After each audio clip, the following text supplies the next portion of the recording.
Hello beautiful soul! Welcome back to my channel. This is Mei Ami from Japan, Kabayan, Capricorn. This reading is for you, November 18 to 24. Maraming salamat po na sa mga subscriber, new subscriber, cross-watcher, at sa mga bagong pasok dyan. Welcome na welcome guys sa bahay ni Ate Aimee. Salamat din sa nakataba ng puso ninyong mga comments. At sa mga nagpa-personal reading, maraming salamat. Kung gusto nyo na energy nyo lang talaga, ang gusto makuha natin, all the detail is nasa baba ng video na ito para sa personal reading. This is a general reading, Kabayan, Capricorn. Kunin mo lang sa'yo at itapon ang hindi sa'yo. Maaring ito is a vice versa, maaring energy mo, energy ng person mo, energy na ang malapit sa puso mo. Maaring nangyayari or mangyayari pa lang. Use your own intuition, lawakan natin ang ating isipan. Tandaan nyo, napakarami yung energy sa mundong ito, kaya hindi ito basta-basta magre-resonate sa inyo. The Lily and the Child. Okay, Clover. Oh, nasa sa'yo yung Clover. Okay. And we have the Coffin. Okay, sa nakikita ko sa'yo dito, andito yung Capricorn, tumaya ka. Tinagsugal ko kayo, no? Taya ka sa ano? Taya ka sa gamble. No? Kasi the luxury sign. Also, this is a child, is the happiness, diba? Ibig sabihin, and the lilies is a flower. Ano ba yung flower? Diba? Ano siya? A positive of masaya, ganyan, purity. No, sa nakita ko ito. We have the clover also, the lack of gambling. There's a hope. There's a hope ako nakikita dito na may mananalo. Sana energy niyo yung nakuha ko, no? May mananalo po. And then, sinasabi rin dito na may mga small happiness sa iba kasi also this a child is as small. Yung sabi ko sa'yo, hindi siya gano'n kalaki, pero may mananalo. I hope, malay nyo, di ba, malaki, di ba? Pero nakita ko to is, may mga, there's a luck. Kumbaga, yung lucky nasa side nyo dito. Hindi ko lang alam kung ito is related to your work, pera, or gambling. Pero may nakita akong gambling dito. No? Try nyo. And also sa iba dito is an opportunity. Opportunity, ate, ano ba opportunity? Opportunity na bagong trabaho, opportunity of isang sitwasyon na maaring matapos sa buhay mo. Ganyan. Halimbawa, sadness, o kaya, halimbawa, may marireceive kang money, o kaya may marireceive kang gift, ganyan, di ba? Ganon. Or may mga happiness, excitement ako nakikita sa iyo. Sinasabi rin dito na iba sa inyo is mas more kayo magmamatured, no? Sa nakita ko dito. Mas more kayo matured, and also we comes to Lily din kasi and the child, may mga sitwasyon na magkakaroon sa inyo ng new beginning. Mga bagong kasiyahan, makakaramdam ka ng bagong pagpapahalaga, o kaya may mga marireceive kang gift, or something valuable things, pera man yan, ganyan. May mga papasok na kasisiya mo. Also, sinasabi dito na try to back to your childhood. Kumbaga, kailangan mo ring maging masaya, or kailangan mo ring magpakasaya this time. Lumabas ka. No? Kasama yung, wag lang yung nasa isang sulok ka ganyan. May mga dapat ka kasing i-end sa buhay mo, may mga kailangan kang tapusin sa buhay mo. Wag lang yung nasa isang tabi ka lang, no? Yung iba dito, makakaramdam daw kayo ng mga depression, baka may mga, yung iPad ko, may mga pinagdadaan na kayong depression, mag-ingat kayo, no? Mayroong mga ano talaga, may mga transition ako nakikita. May sakit ka ba? May taong may sakit ako nakikita. I hope walang, siguro in the past, no? Siguro in the past may nawalang buhay, ganyan, nakita ko. I hope nakaraan na to. In the past may nawalang buhay, ano? Minsan din daw, lumabas-labas ka, mayroong bata ako nakikita kasi dito eh. Siguro, this is your childhood, or you have baka maiba sa inyo, may anak, diba? Mari may mga memories in the past ka na naiisip, ganyan. When it comes to a Lily din, kasi is more on retirement, or may mga sitwasyon na i-end mo, or mag end sa buhay mo, at more on maturity to, sa nakita ko dito. Makakaramdam ka raw ng peace kasi you have the clover din kasi. And the happiness and the lilies. Makakaroon, may isang sitwasyon sa buhay mo na magtatapos at makakaramdam ka daw ng happiness in life. Tingnan natin. Ano ang energy ni Capricorn? Minsan labas-labas ka rin. Baka may bata dito na gusto makipaglaro sa'yo, baka may anak ka, or may sasabihin siya sa'yo, no? O kaya, kasi katabi siya ni child, ibig sabihin, kung tataya ka ng gamble, pinagusugal. Depende sa'yo ito. Kung may anak ka or may malapit sa puso mo, tapos may magulang ka, pag samasamahin mo yung mga birthday nila, tsaka birthday mo, birthday nila, ganyan. Depende sa'yo yun. Tingnan natin.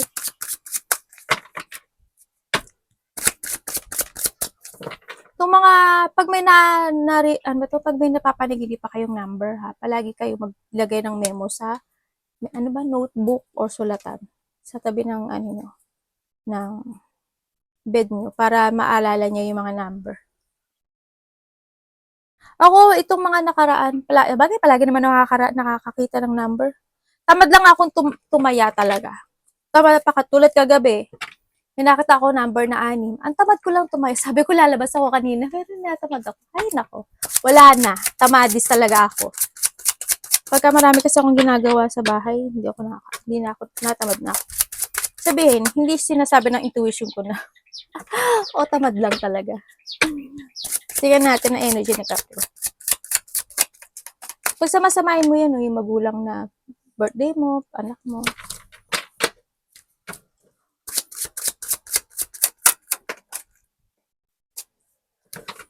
Two of Swords. The Earth in Libra and the Water in Pisces. Bakit ang energy ni Capricorn? Iyan, Two of Swords. And the Knight of Cups, the Water element. And the King of Pentacles, the Earth. This is you. Taurus, Virgo, and Capricorn. And the Queen of Wands. And the World. Okay. The World, Taurus, Leo, Virgo, and Aquarius. Okay, ang energy mo itong linggo, sa nakita ko dito, is nandito ka sa sitwasyon mo na meron kang mga gusto ma-achieve in life. May mga iisipin ka daw this time. Lalo na related ang money, mga kahilingan sa buhay, sa mundo, sa buhay. Kahilingan sa sarili, ganyan, no? Nakita ko rin dito na hindi ka naman nawawalan or wag kang mawalan ng pag-asa. Confident lang daw sinasabi dito, no? Kailangan mo kasi dito mag-desisyon. Meron ka daw mga didesisyonan sa buhay mo this week in life na related ito sa iyong kahilingan. Alam mo, kung tutuusin,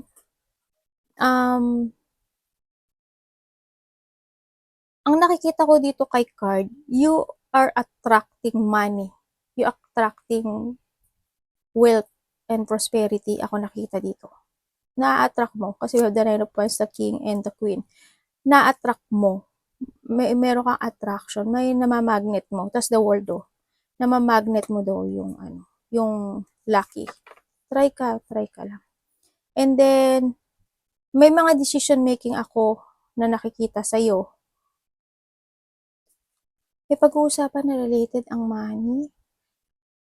Pero, ang nakikita ko dito, kung may tao makikipag-usap sa'yo or ikaw makipag-usap sa kanya, ang nakikita ko sa kanya is hindi siya makakapag-decide kaagad. Hindi siya magde-decide kaagad. Maaaring kung maghihingi ng tulong or vice versa, or ikaw ang hihingi ng tulong dito, nakita ko dito, hindi makakapag-decide. O kaya ikaw, may sasabihin kasi isang tao para tulungan ka, related ang money, maring magdadalawang isip ka. Ganyan. May mga decision making ako na hindi mo daw magagawa this time, this week. Magdadalawang isip ka daw. Pagdadalawang isip this week ako nakikita ko sa'yo. Tingnan natin ang parating kay Capricorn. Ay, yung iPad. Matay yung iPad natin, anak. Nakakita ko 1616. I-research nyo kung ano yung 1616.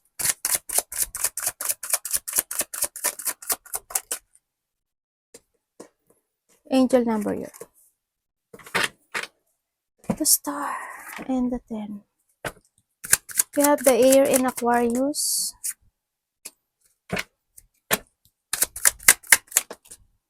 We have the fire. Okay. Anong ano niya? The devil, oh. Sinabi ko pa lang ano-ano niya eh.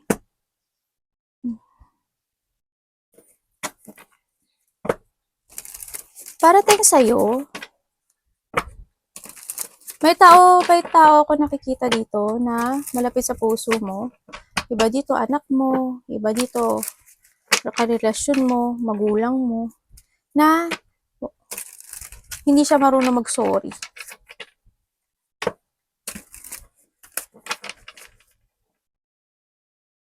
The world talaga.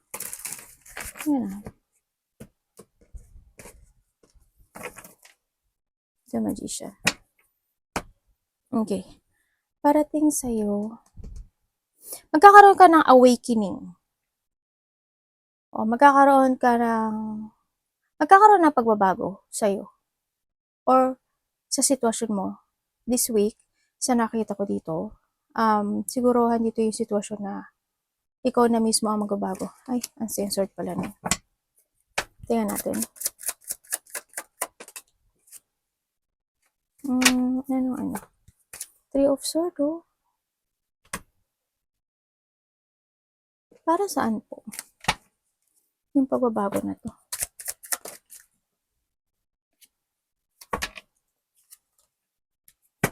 About the Fool. Anong Fool? The Chariot. Okay. This and the 10 of Pentacles. The Water and Cancer. You have the air element and the earth in Taurus and the Capricorn. This is you. And the water. Okay. This week, ang parating sa'yo, may tao ako nakikita hindi siya marunong mag-sorry, bata, asawa mo, something ganyan, na nakita ko dito. Parating sa'yo, this malaki ang magbabago sa buhay mo. Yes, malaki magbabago. Magkakaroon ng moving on or magkakaroon ng movement this time. Magkakaroon ng a new beginning in your life. Makikita mo na yung enlightenment, no? Sa nakita ko dito. When it comes to finances, there's a lack talaga. Tumaya kayo, there's a lack. Ako nakikita dito.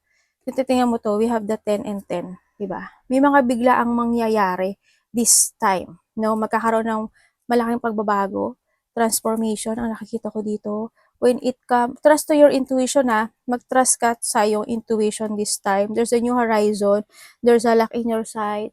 Improvement of health, improvement of finances, recovery, and also, may isang sitwasyon sa'yo na magtatapos, a hardship na naranasan mo. Halimbawa, may sakit ka, magkakaroon ka ng recovery. Halimbawa, wala kang pera. Yes, may papasok na pera kasi the luck is in your side. Tandaan mo na, dito rin si Clover, saka yung dito, di ba? May mga wish come true daw ako na nakikita sa'yo. Yes, may mga wish come true. Matutupad this week. Ako nakikita. Or in a 5 days, in a 5 weeks or months. Pero hindi ko naman nakikita. Siguro hindi naman 2 months. So nakita ko 2 days or weeks lang to sa iba. Kung 5 months man to, napakatagal, ano. Mali mo sa iba 5 months, ano. Yun. May mga mangyari. Malaking pagbabago this time, this week. Kasi yung lucky nasa side mo. Kahit nandito si Devil, nakita ko to, kahit nandito si Devil, nandito naman si Angels. And we have the 10-10 din. Ibig sabihin, malaking mangyaring pagbabago this week sa'yo. Lalo na pagdating sa money. Tumaya ka. May kasiyahan ako nakikita. Parang bigla ka daw sasaya. Or there's a union, ganyan, o kaya magkakaroon ng pagbubuklod-buklod ng pamilya, ganyan, or may mga happening, may mga something na mangyayari. Then, yung halimbawa, sadness mo, malungkot ka, or may sakit ka, makaka-recover ka doon. No? O kaya may mga sitwasyon na taong hindi marunong mag-sorry, pero ipaparamdam niya sa'yo, pagpapahalaga niya sa'yo, ganun. Basta may mga magaganap na mangyayari na ikasisiya mo this week. Baka this month din, ganyan. Anong dapat iwasan ni Capricorn? Uy, nasa tabi mo si Lucky, I-welcome mo daw yung Lucky na darating sa'yo. Malaki man o malit ito, i-welcome mo siya. You will receive something kasi sa nakita ko dito. May marireceive ka, lalo na when it comes to valuable things, money, gift. Ganun na nakikita ko. Ate nang gigigil. Ang gigigil eh, no? Anong dapat iwasan ni Capricorn? Mamatay na may iPad ko. Dapat iwasan ni Capricorn.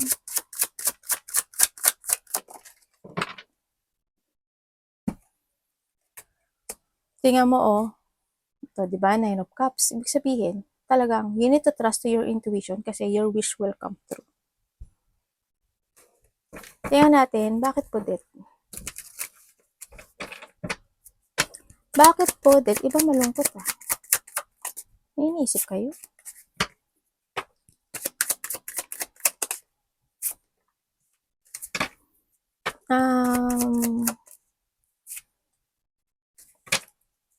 About.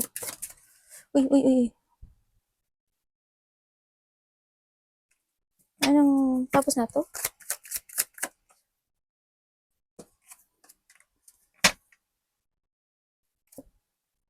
Anong pwede ko malaman?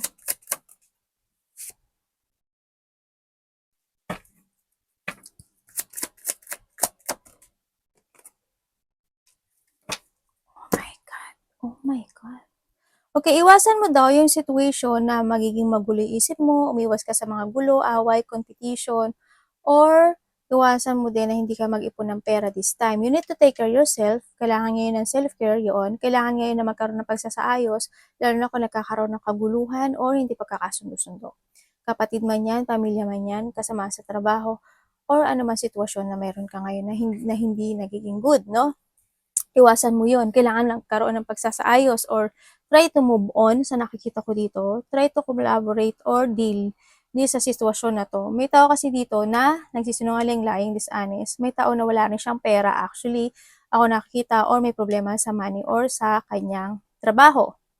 May tao dito na unhealthy. May unhealthy situation na tao na to, no? Parang hindi siya nakakaipon ng money or wala siyang money talaga. Kasi maybe there's a person here na kadiling niya na maaring nagkakaroon sila ng sharing goals or tinutulungan niya, ganyan, sa nakita ko to. Also, the big news kasi is nakikita ko sa'yo dito, Capricorn, is may good news na magaganap sa buhay mo. There's a victory and success. And ang best ko na to nakikita, may mananalo po. Yes, there's a good news, may mananalo sa'yo. Promise. May mananalo. May malalaman ka daw katotohanan, no?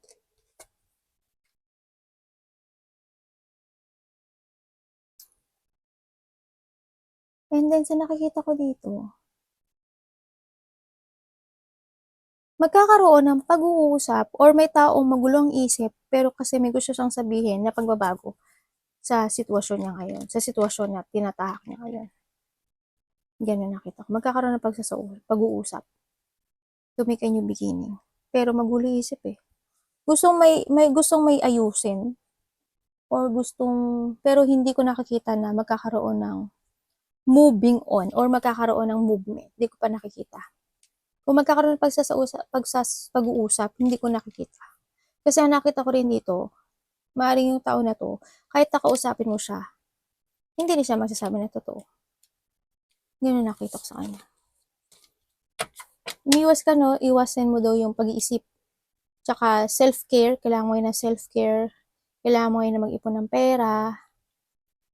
Isipin mo daw yung future mo. Hindi mo kailangan makipagkumpetensya sa ibang tao or sa kasama sa trabaho or sa relasyon mo or kung saan man yan. And then, wag ka daw madaling mainis. Kontrolin mo daw yung nararamdaman mo. Also, love yourself, sinasabi to. Love yourself, magpakatotoo ka daw sa sarili mo. Keep moving to reach your goal, sa nakikita ko dito. And ikat mo daw yung mga bagay na hindi nakaka-good sa iyo. Okay? Yung mga dapat kang end sa sarili mo. Kumbaga, mag-focus ka sa iyong wish come true. Sa sarili mo, mag-focus ka. Manindigan ka ngayon, no? Sa nakita ko dito. Tingnan natin. Love, Capricorn. Uy, ang laki mo. Alam mo, simula dito. Nakita ko yung laki mo. Kamusta sa love si Capricorn? Kamusta ang love ni Capricorn? This time. May gamble ako nakakita.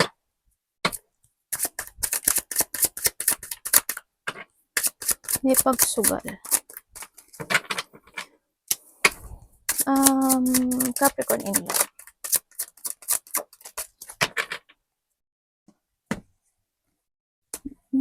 May ma-receive ka daw. Diba dito, there's a new opportunity? Money, gift, receiving, may papasok na pera, or may ma-receive kang gift, or valuable things, or bagong trabaho, or manifestation of money. No? May mga bagong gagawin ka raw. Devil. Tingnan natin. Bakit po 4 of Swords? Victory and success. So, nakita ko. May nanalo nga.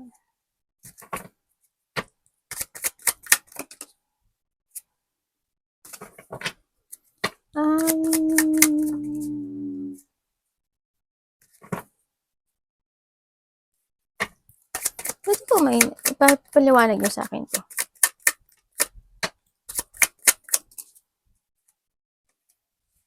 Okay, when it comes to a love,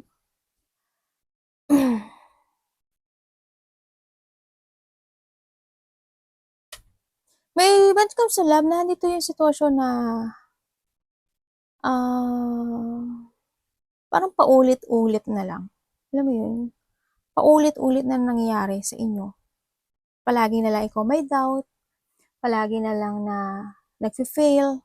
Binibigay mo yung hard work mo, pero it's fail. Tapos parang nakikita mo dito yung sarili niya lang iniisip niya. No?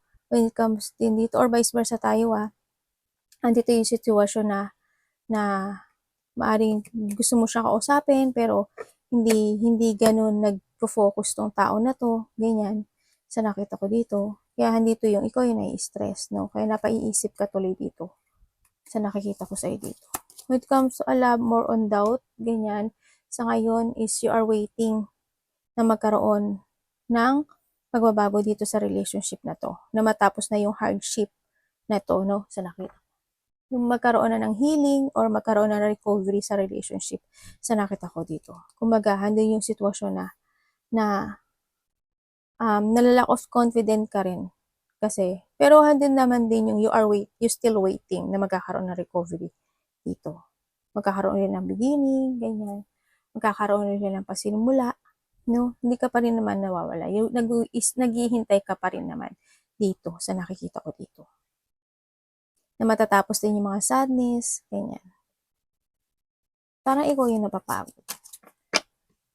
Parang ikaw yung, or vice versa, or you giving effort with something. Ako na nakita, pero yung isa parang sarili niya lang iniisip niya, or very cold. Tingnan natin ang advice kay Capricorn.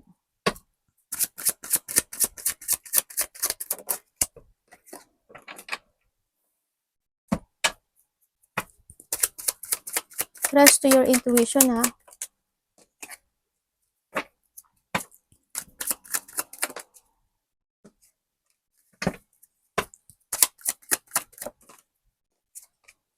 Bakit? The Wheel of Fortune and the World.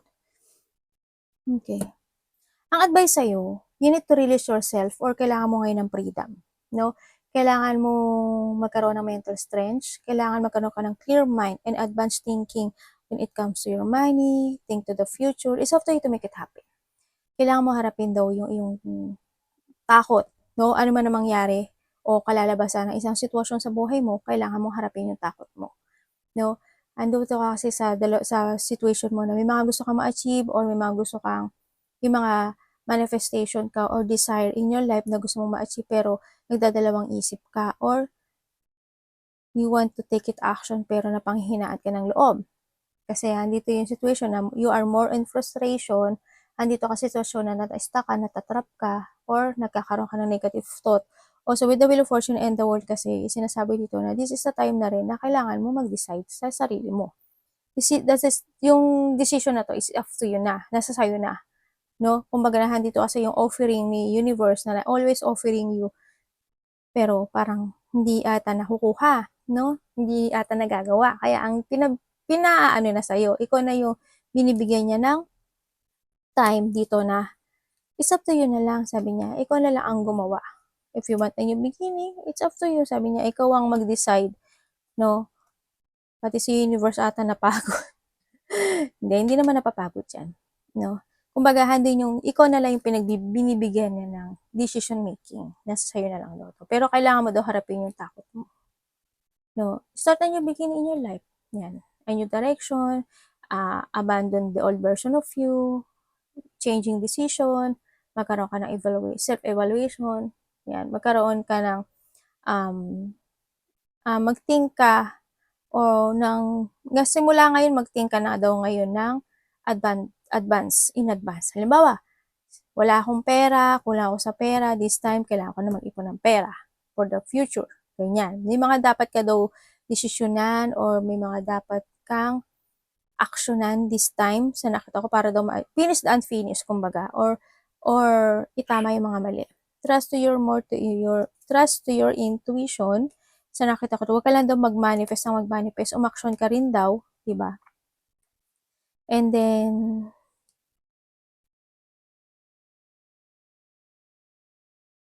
use your mind and intellect dito, sinasabi dito. The choice is in yours. Kasi, ang nakita ko dito is because na hindi mo nagagawa o na-actionan yung isang bagay at nagpapatrap ka lang doon sa sitwasyon mo at wala kang magawa, nagkakaroon tuloy ng bad news. Nakikita ko sa'yo, lack of goal ka. Yun ang nakikita ko. Ingat ka rin, no? Mag-trust ka lang din kung ano yung gusto mong mangyari. Something must be let go in your life this time. No? May mga dapat kang i-ending. Dito, no? Arigatou namaste, God bless.